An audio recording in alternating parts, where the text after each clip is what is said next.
Assalamualaikum warahmatullahi wabarakatuh. Baik, di pertemuan kali ini di mata kuliah Introduction SQL, tema kita adalah normalisasi.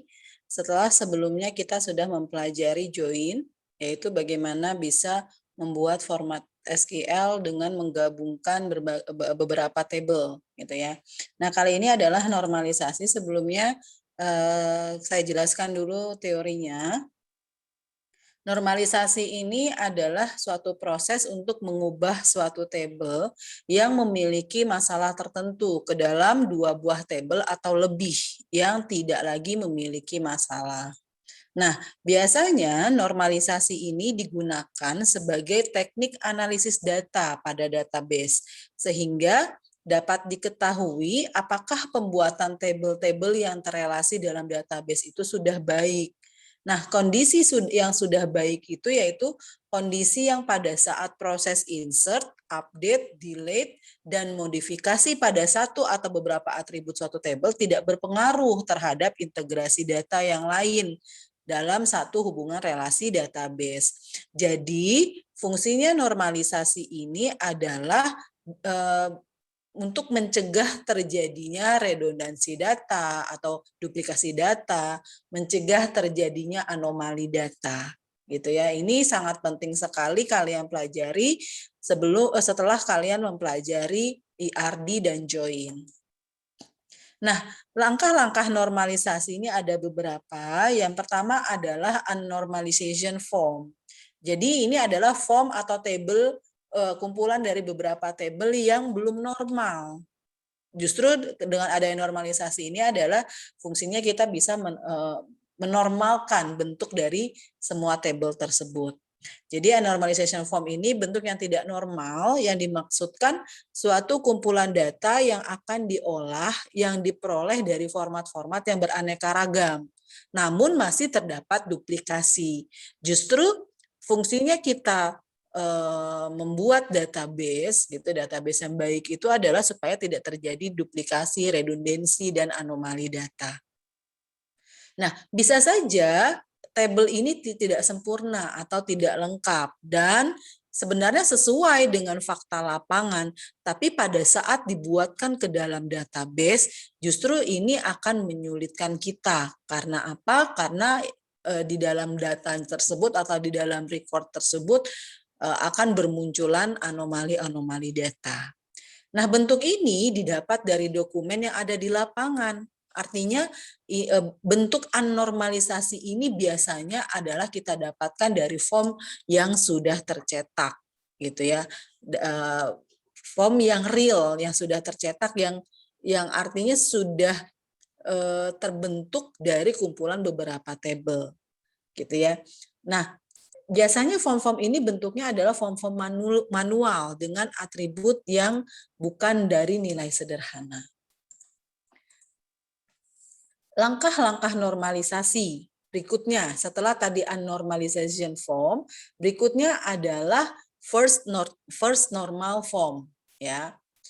Jadi atau kalau ada yang mengatakan normalisasi satu gitu ya. Jadi suatu table dianggap normal ke satu atau first normalisasi form, yaitu yang pertama tidak terdapat baris yang bernilai ganda atau duplikat ya.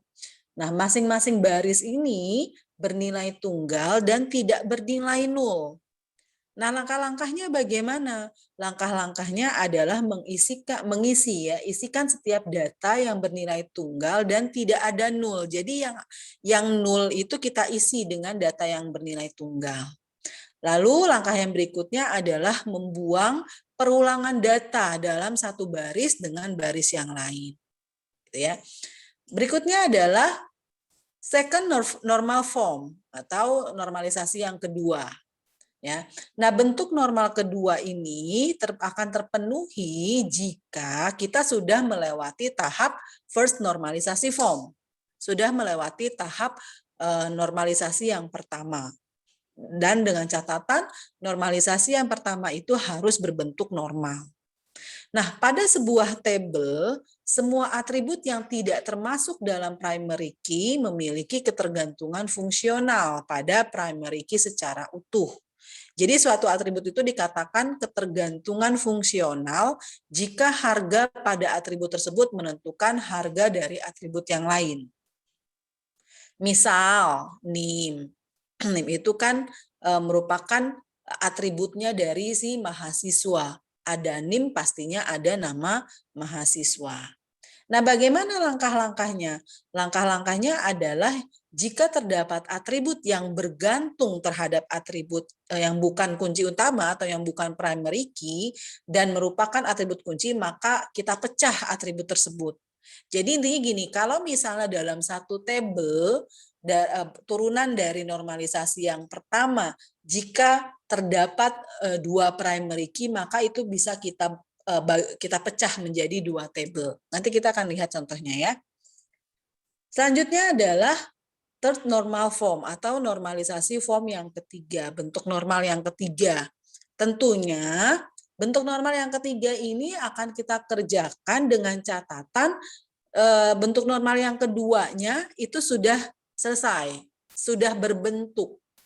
Gitu. Jadi memang harus tahapan, tidak bisa dari normalisasi langsung ke third normal form, tidak. Itu semua urutan. Itu ya, first normal, second normal, baru third normal gitu. Jadi itu urutan.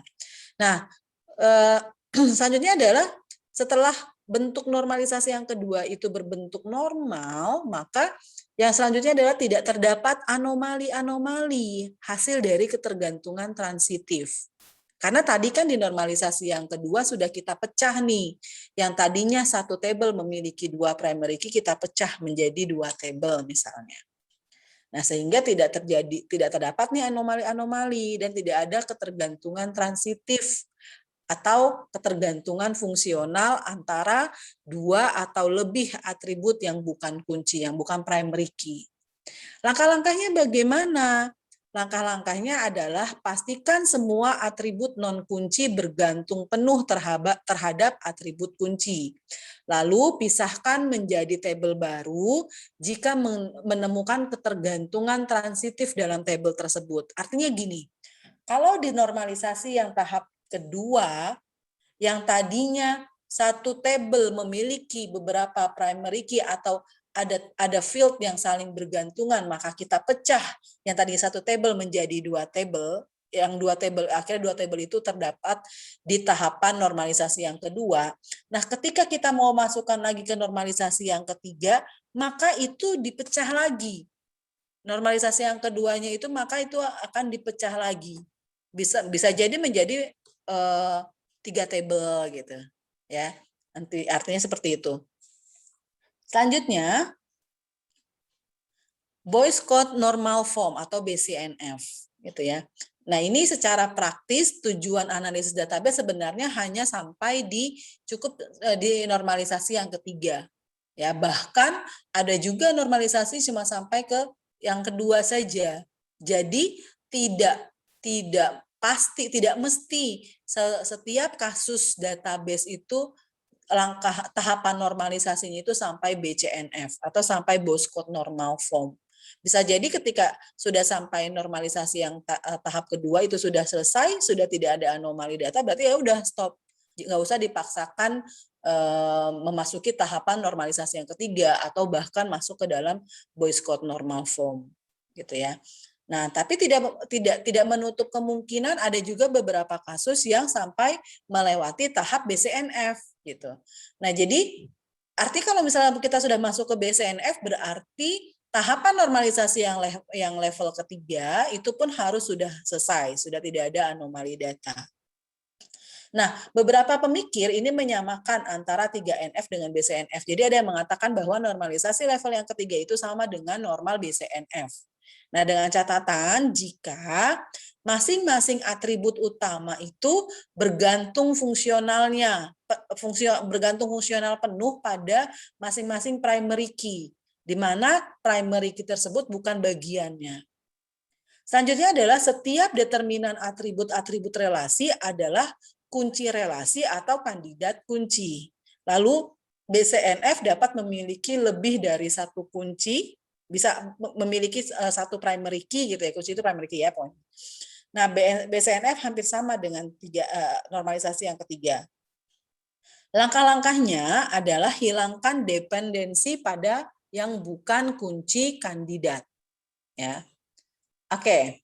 Berikutnya adalah setelah BCNF, fourth normal form, normalisasi bentuk yang keempat. Ini juga sangat jarang dilakukan gitu ya. Ini kalau misalnya pada saat di normalisasi level ketiga atau ke BCNF masih ada anomali data, maka fourth normal form bisa kita lakukan. Selanjutnya adalah fifth normal form. Ini juga sangat jarang sekali terjadi. Ya, ini berarti sama juga. Jika fourth normal formnya sudah selesai, sudah rapi, maka bisa masuk ke tahapan fifth normal form. Ya, normalisasi tahap kelima. Kita langsung masuk ke contoh. Misalnya nih, kita punya project nih membuat database untuk kartu studi, kartu hasil studi KHS, gitu ya. Nah, sama pihak customer kita, dia memberikan print out-nya. Ini loh tampilan KRS-nya tapi yang masih manual. Bagaimana caranya supaya bisa tersistem? Maka diberikan misalnya gambarannya adalah seperti ini. Ada 2 kartu hasil studi dengan 2 nama yang berbeda, yaitu kartu hasil studi punyanya Fuad sama kartu hasil studi punyanya Neneng, gitu ya, dengan jurusan yang berbeda pula. Nah, sekarang ini yang disebut dengan anormalisasi, karena ini adalah masih form yang bersifat manual. Nah, sekarang kita coba praktekkan bagaimana membuat tahapan-tahapan dari normalisasi sampai akhirnya bisa berbentuk, yang tadi tampilan seperti ini kita bisa membentuk beberapa table, ya, yang nantinya tabelnya ini akan membantu pada saat kita membuat sistem KHS. Oke, kita lanjut lagi. Oke, ini saya kecilkan dulu layarnya ya. Saya kecilkan dulu layarnya.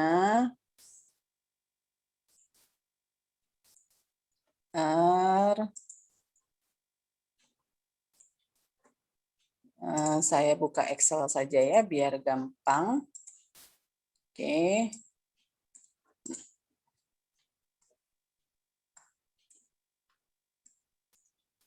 Nah, sekarang mudah-mudahan kelihatan ya di apa namanya di layar monitornya.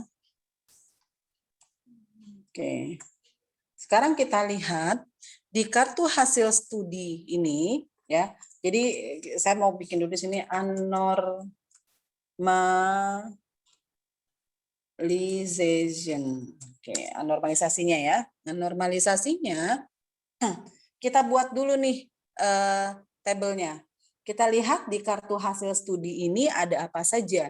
Ada nomor induk, ada nama, ada jurusan, sama ada fakultas ya. Berarti kita tulis di sini NIM gitu. Jadi anormalisasi bentuknya seperti ini. Jadi di anormalisasi ini dari tampilan form manual ini kita buatkan ke dalam satu tabel terlebih dahulu. Gitu ya. Ada NIM, terus ada nama, lalu ada jurusan. Kan artinya KHS punyanya si Fuad dengan punyanya si Neneng itu sama ya. NIM, nama, jurusan, fakultas. Terus ada apa lagi? Ada kode mata kuliah gitu ya, ada kode mata kuliah. Atau saya ikuti saja mata kuliah kode gitu ya. Terus ada apa lagi setelah kode mata kuliah? Di sini ada nama mata kuliah. Oke, saya ganti misalnya nama. Oke. Selanjutnya ada apa lagi? Kode dosen ya. Ada kode. Jadi intinya di sini ada berapa field nih? 1 2 3 4 5 6 7 8 9. Ya, ada 9. Ya, sampai nilai ya. Oke. Mata kuliah nama, terus dosen kode, _kode, lalu ada apa lagi? Ada ruang sama ada nilai. Oke. Nah, di sini kita masukkan dulu nih punyanya si Fuad, NIM-nya adalah 055.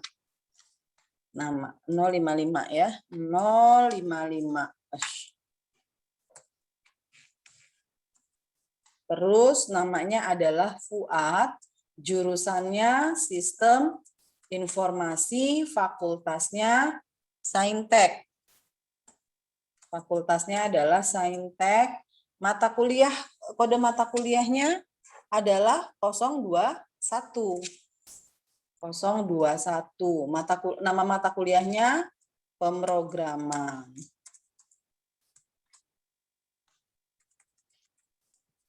Oke, kode dosennya D01. D01, ruangnya D202. Ini ya. Terus nilainya adalah B. Oke. Nah, selanjutnya ternyata si Fuad punya 2 mata kuliah nih di kartu hasil studinya. Oke, berarti yang ini sama kan, masih sama 0555, Fuad, terus sistem informasi masih sama, Saintek juga masih sama. Nah, berikutnya adalah kode mata kuliah yang kedua, 022. Lalu nama mata kuliahnya adalah basis data. Kode dosennya adalah D02. Ruangnya B304 dengan nilai A. Selanjutnya, sudah habis kan, Fuad itu ada 2 mata kuliah, selanjutnya adalah Neneng, dia punya 3 mata kuliah. Kita buat 021, terus namanya, NIM-nya 05, NIM-nya 057 ya. NIM-nya 057. 057. Terus Neneng. Lalu jurusannya Teknik Informatika, lalu fakultasnya Saintek, kode mata kuliahnya 021, pemrograman, terus kode dosennya D01, ruangnya B201 dengan nilainya adalah A.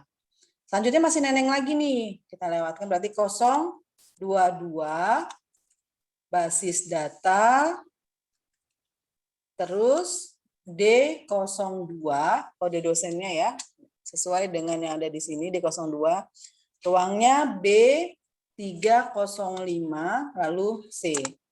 Berikutnya 026, praktikum digital.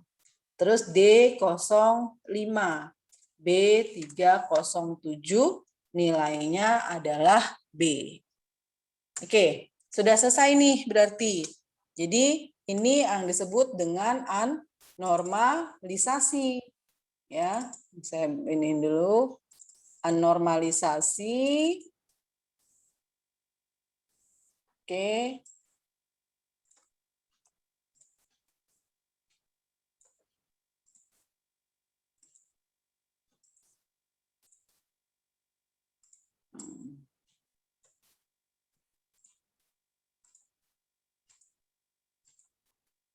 Oke, ya. Jadi ini bentuk anormalisasinya. Selanjutnya apa tadi? Tahapnya adalah berikutnya tahap first normal form. Nah, di tahap first normal form itu katanya apa? Tidak terdapat baris yang bernilai ganda atau duplikat. Masing-masing baris bernilai tunggal dan tidak. Nih, saya salah ini ya. Oke.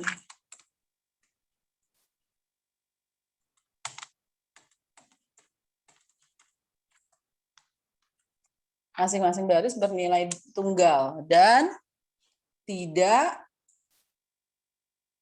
bernilai nol. Maksudnya apa?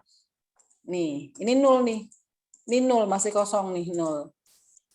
Ya, jadi kita isi yang nol-nolnya ini kita isi supaya fungsinya untuk membuang perulangan data dalam satu baris. Satu baris artinya ini.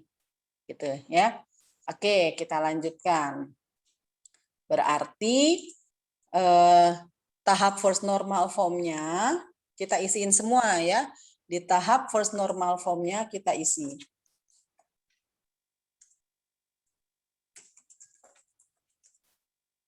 Oke, tahap first normal form-nya kita isi. Ini saya copy saja. Nah, ini ya. Nah, maka ini kita isi. Ini jadi 055 juga. Terus ini kan punya si Fuad kan, Fuad, sistem informasi saintek. Nah, yang ini 057 punyanya Neneng. Terus teknik informatika, lalu saintek. Ini juga sama 057.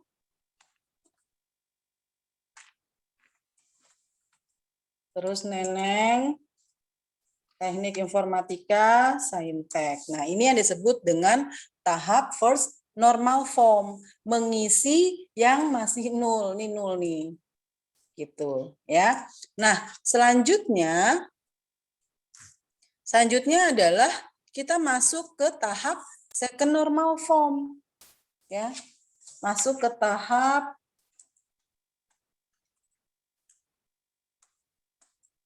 second normal form atau 2NF ya. Nah, caranya bagaimana? Kita lihat lagi. Kita lihat lagi di materinya. Tahap second normal form itu adalah pada normalisasi yang pertama itu sudah berbentuk normal. Normal kan artinya semua tidak ada record yang isinya nol ya. Lalu pada sebuah table semua atribut yang tidak termasuk dalam primary key memiliki suatu ketergantungan. Jadi langkah-langkahnya itu adalah terdapat atribut yang bergantung terhadap atribut yang bukan kunci utama, gitu ya, yang bukan kunci utama. Oke, jadi kita pisahkan terlebih dahulu. Ya, kita pisahkan terlebih dahulu kira-kira bagian mana yang merupakan satu kesatuan. Ya, kita lihat NIM, nama, jurusan, kan sini ada beberapa field ya. NIM, nama, jurusan, fakultas, mata kuliah kode, mata kuliah nama, dosen kode, ruang, dan nilai. Nah, yang ini kalau saya blok, saya kasih warna. Jadi yang warnanya kuning ini jadi satu table. Ya. Terus mata kuliah, kode mata kuliah pasti punya nama mata kuliah kan? Nah, ini saya kasih misalnya warnanya jadi biru. Nah, sisanya dosen kode, ruang sama nilai kita bikin satu table. Nah, misalnya warna hijau nih. Nah, jadi ini kita dari bentuk satu table ini bisa berbentuk 3 table gitu ya. Jadi kita pisahkan nih. Ya, kita bisa memisahkan. Sekarang kita lihat saja dulu deh sebelumnya. Di table yang pertama yang warna kuning ini mana yang menjadi primary key? NIM kan yang menjadi primary key kan. Nah, maka ini kita kasih tanda bintang. Terus yang warna biru ini jadi satu table juga. Mana yang menjadi primary key? Yang menjadi primary key adalah kode mata kuliahnya. Nah, lalu bagian mana lagi? Di sini yang apa namanya? Kita lihat dulu di tabel mata kuliah, dosen kode sendiri ya. Jadi ini saya masukin jadi warna biru saja dulu. Dosen kodenya. Nah, terus ruang nilai, NIM sama kode mata kuliah. Kan ruang sama nilai punyanya siapa? Punyanya mahasiswa kan. Nah, ini ruangnya juga terpisah. Nah, berarti yang ini di tabel nilai ini adalah supaya bisa nilai ini punya mahasiswa. Terus tentunya dari nilai ini kita bisa tahu ini nilai yang apaan sih, berarti kan masuk dengan kode mata kuliah. Jadi yang kita ambil primary key-nya. Terus nilai itu punya siapa? Punya mahasiswa. Maka ini saya kasih blok dulu ya. Ini jangan saya kasih warna hijau deh. Jangan saya berikan warna hijau. Fill. Oke. Ini NIM, kode mata kuliah, ruang nilai. Ya, ruang nilai ini saya kasih warna. Dia tidak ada.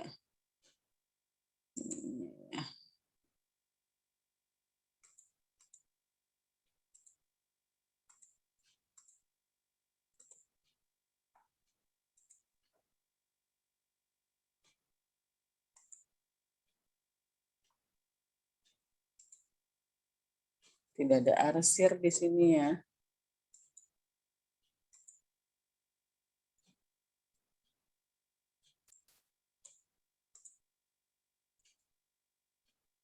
Caranya ini deh. Yang apa namanya tulisannya miring artinya ini menjadi satu tabel gitu ya. Oke, berarti di tahap second normal form kita bisa buatkan seperti ini. Tabel mahasiswa. Jadi pertama yang tabel mahasiswa adalah ini ya, NIM, nama, ini saya kasih nama MHS ya. Biar enak. Ini juga nama MHS. Oke, nah ini saya copy. Nah ini menjadi tabel mahasiswa. Ya. Selanjutnya adalah yang ini. Kira-kira ini jadi tabel apa? Yaitu tabel, karena ada kode mata kuliah berarti tabel kode mata kuliah. Tabel kode atau tabel mata kuliah. Oke. Ya, jadi ini saya copy.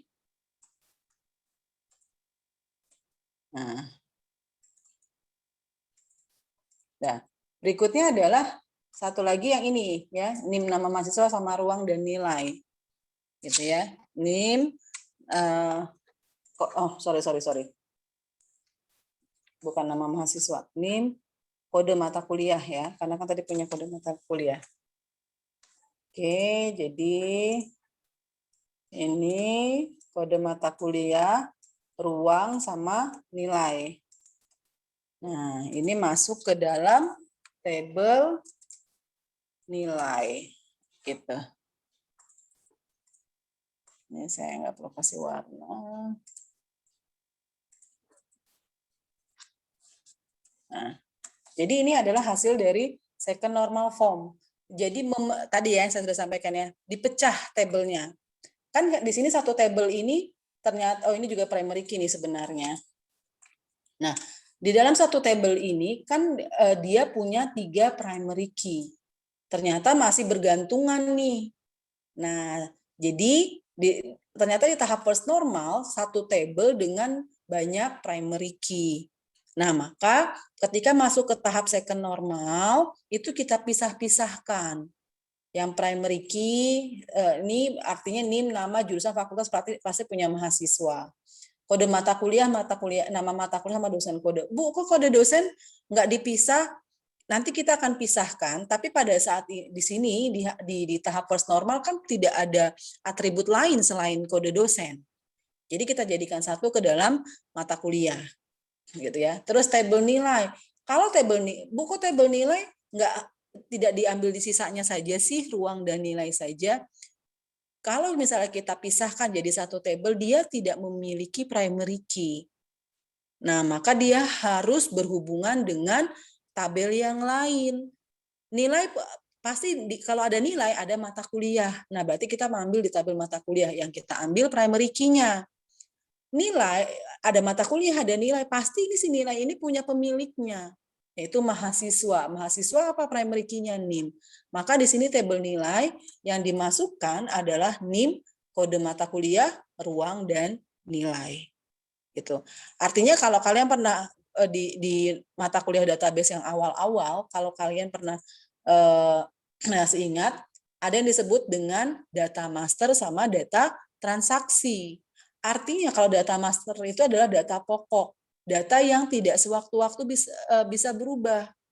Datanya tetap, walaupun berubah itu dalam hitungan waktu yang agak panjang. Nah, tabel mata kuliah juga masuk ke dalam tabel master. Nah, kalau tabel nilai ini disebut sebagai tabel transaksi karena terhubung dari beberapa tabel. Oke, baik ya. Paham ya? Ini untuk yang second normal form, ya, tahap second normal form. Selanjutnya kita masuk ke tahap third normal form, ya, ke tahap third normal form. Nah, kira-kira ada nggak sih yang bisa kita pisahkan? Ada nggak yang bisa kita pisahkan? Yang tadi ya, ini kode dosen, ya. Jadi kita bikin dulu nih tahap third normal form. Gitu ya. Oke. Nah, kita ambil dulu nih tabel mata kuliahnya. Kita copy. Nah, ya. Lalu kita pisahkan ini kode dosennya. Gitu ya, kita pisahkan kode dosennya. Nah, kita buat menjadi tabel dosen. Oke. Kita buat jadi tabel dosen. Nah, tabel dosen apa? Misal saya ambil, ini dosen kode ya. Kita lihat ada perulangan kan, D01, D02, D01, D02, D05. Berarti yang perulangan nggak usah kita masukkan. Ini berarti D05. Ya, jadi hanya ada 3. Oke. Hanya ada 3 dosen.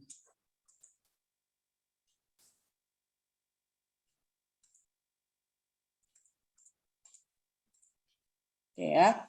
Nah, D01, D02, D05 atau ini saya ganti ya udah enggak apa-apa deh ya, D05.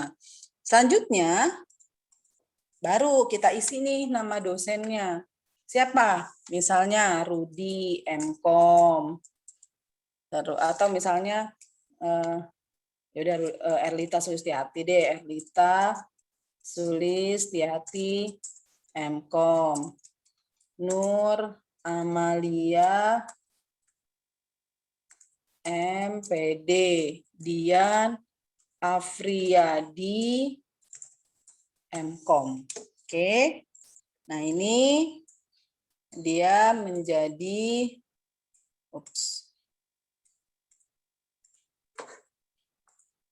satu tabel. Ya, dia menjadi satu tabel. Oke. Tabel dosen. Nah, kalau sudah, berarti ini yang disebut dengan tahap third normal form. Ya, dosen kodenya saya kasih bintang karena dia jadi primary key ya. Oke. Nah, jadi yang tadinya mata kuliah hanya terdiri dari satu tabel mata kuliah dan akhirnya tabel mata kuliah ini bisa kita pecahkan ya, dosen kode. Jadi ada 2, ada tabel mata kuliah sama ada tabel dosen. Nah, biasanya ketika mencapai tahap third normal form ini sudah memenuhi syarat untuk digunakan dalam pembuatan aplikasi database. Namun kalau masih terdapat anomali maka bisa dilanjutkan ke tahap berikutnya. Ya, jadi kalau misalnya sampai di sini sudah selesai ya sudah. Langsung kita buat IRD-nya. Tapi kalau misalnya ternyata masih ada anomali data, maka kita bisa lanjutkan ke tahap berikutnya gitu. Ya, kita bisa lanjutkan ke tahap berikutnya. Oke. Nah, sekarang kita lihat dulu di second normal form ya. Kita lihat di second normal form. Ini kan masih ada perulangan data nih. Jadi di second normal form ini kita rapihkan terlebih dahulu. 021, 022, 021, 022. Nah, jadi ini kita hapus yang perulangan datanya ini kita hapus. Nah, jadi ini cuma ada 3 gitu. Ya. Oke, jadi kita iniin dulu. Cuma ada 3. Terus mana lagi? Nah, sekarang kita lihat yang tabel mahasiswa ada perulangan enggak? Ada perulangan nih, 055, udah 2 kali kan? Nah, terus 057 kan tadi katanya kalau di second normal form sebisa mungkin tidak ada perulangan data. Nah, ini berarti kita hapus. Oke.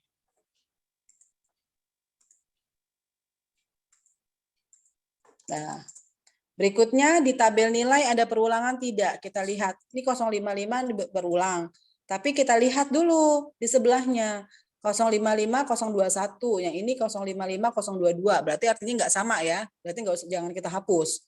057 nih ada 3 nih. Kita lihat. 057, 021, 057, 022, 057. Berarti tidak ada yang sama. Jadi tidak ada redundansi data. Ya. Jadi gitu ya tahapannya ya untuk yang second normal form. Terus tahap third normal form pun ini yang tadi sudah kita rubah, ini dirubah dan yang ini kita hapus. Tuh. Oke, nah selanjutnya dari tahap third normal form kita lihat ternyata kan di sini sudah kita lihat deh isinya. Masih ada redundansi data tidak atau ada perulangan data tidak? Kita lihat. Kode dosen di 01, di 02, di 0, enggak ada. Enggak ada yang sama kan? Terus tabel mata kuliah, kode mata kuliahnya juga tidak ada yang sama. Lalu di tabel nilai pun tidak ada yang sama, gitu ya. Tabel mahasiswa pun tidak ada yang sama. Nah, kalau sudah tidak ada anomali data, tidak ada redundansi data, tidak ada duplikasi data, maka ini sudah masuk ke dalam tahap akhir, ya. Maka kita bisa buatkan IRD-nya atau kita bisa buatkan relasinya. Ya, jadi dari hasil akhirnya kita bisa buatkan. Jadi terdapat berapa tabel nih yang tadinya hanya ada satu tabel, terdiri dari berapa tabel jadinya? Kita lihat. Bentar, tabel mahasiswa, tabel mata kuliah, tabel nilai. Ini kan tabel mata kuliah sudah ada di sini ya sama. Dan tabel dosen. Gitu. Jadi ada yang tadinya hanya terdiri dari satu tabel, maka ini bisa terpecah menjadi 4 tabel. 1, 2, 3, 4. Gitu ya. Oke, sekarang kita buat ya, kita buat relasinya. Ini saya copy saja terlebih dahulu tabel mahasiswa. Oke, terus ada tabel nilai. Ya, kita lihat antara tabel mahasiswa dengan tabel nilai terlebih dahulu. Kita lihat ada nggak yang sama? Ini atau saya kasih warna juga boleh deh, biar kelihatan enak dilihatnya ya.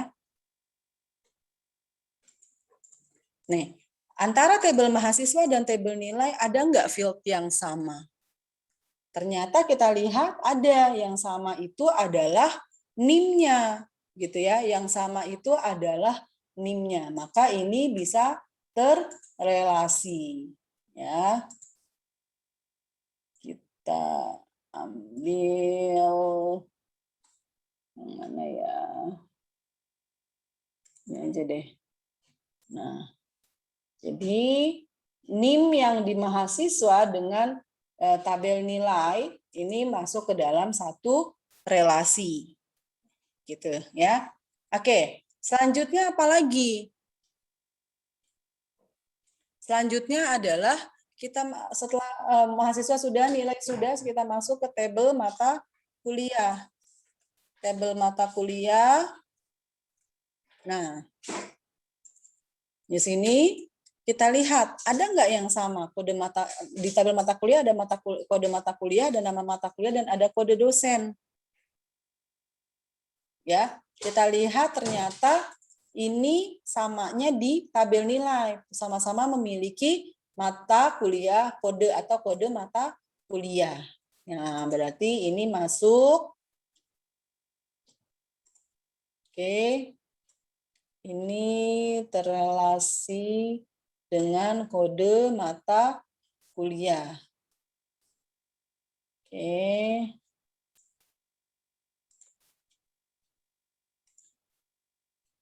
Kita buat lagi di sininya.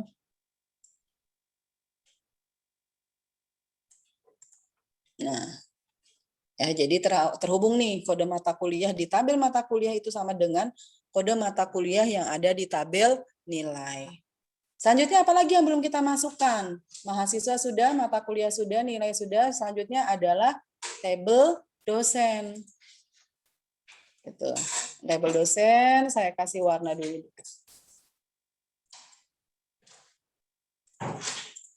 Tabel dosen, saya kasih warna terlebih dahulu.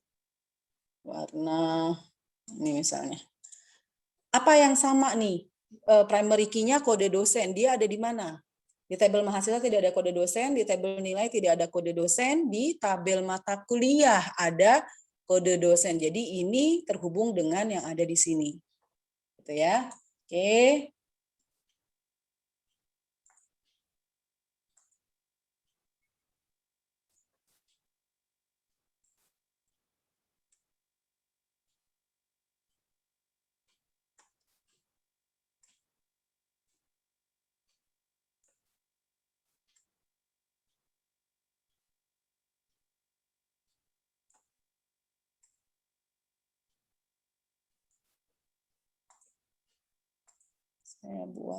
Saya buat relasinya terlebih dahulu.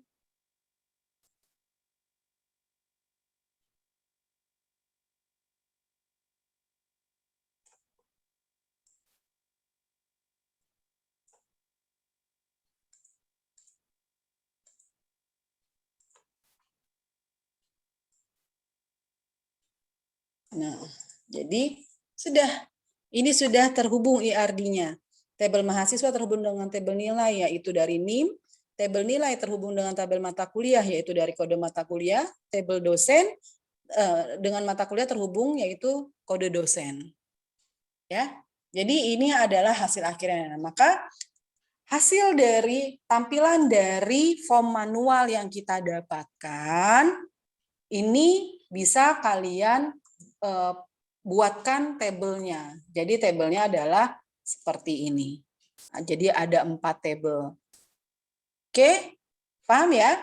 Baik, kita lanjutkan kembali. Tentunya masih di kasus yang ini ya. Nanti selanjutnya kita akan pelajari. Oke, terima kasih. Selamat menyimak video dari saya. Assalamualaikum warahmatullahi wabarakatuh.